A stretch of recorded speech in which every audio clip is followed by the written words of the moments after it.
Okay. I can't remember. How did you get started on Hee Haw? How to get started on Hee Haw? I had a good friend named Buck. And one night I met him in the Dallas nightclubs. Now, I don't know. Let me just ask you this. How many of you have never heard my testimony?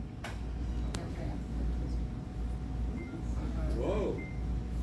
How long we going to be here? I'll try to make it short, y'all, okay? Born to home for unwed mothers, dropped off in an orphan's home. Stayed there until I graduated and listened to all the lovely little people say, Daddy, Daddy, do die for.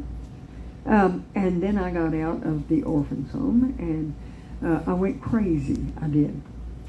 I turned into you're going to love this, genuine first class hippie child.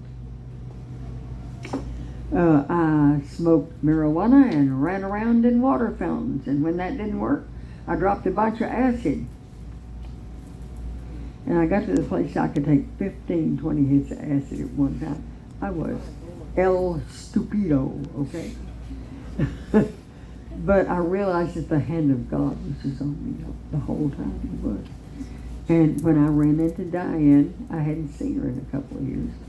And she said, I want to take you someplace. I said, where? She said, I want to take you to my church. And I said, you know better than that. And she said, Lou, just go with me one time.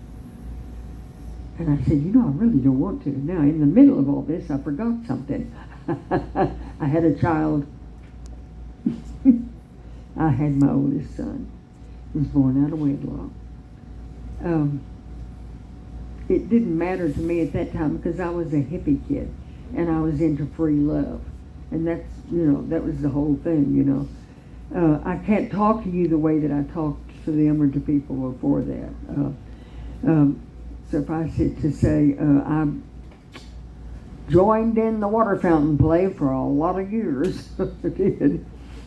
And then when she took me to that church, something happened. I went with her, I think it was 2 times, and I sat on the very last row right there. I didn't want anybody to see me. And y'all, I was on Hee Haw by then.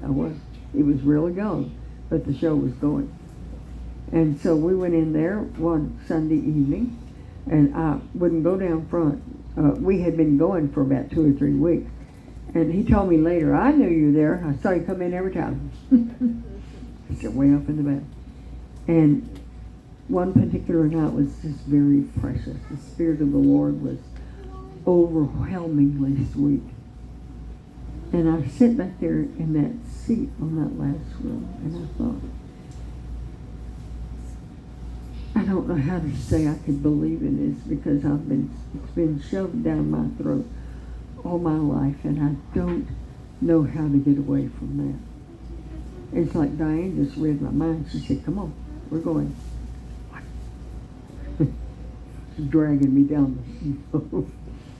And Brother Howard told me later, I saw her drag you out of that pew out there. He said, I thought I was going to have to come get you.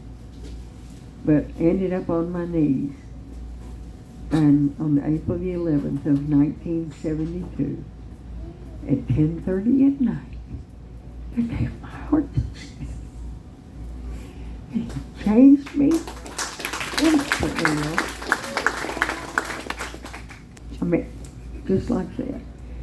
I woke up the next morning. It's like God had washed my mind and washed my mouth and washed my actions.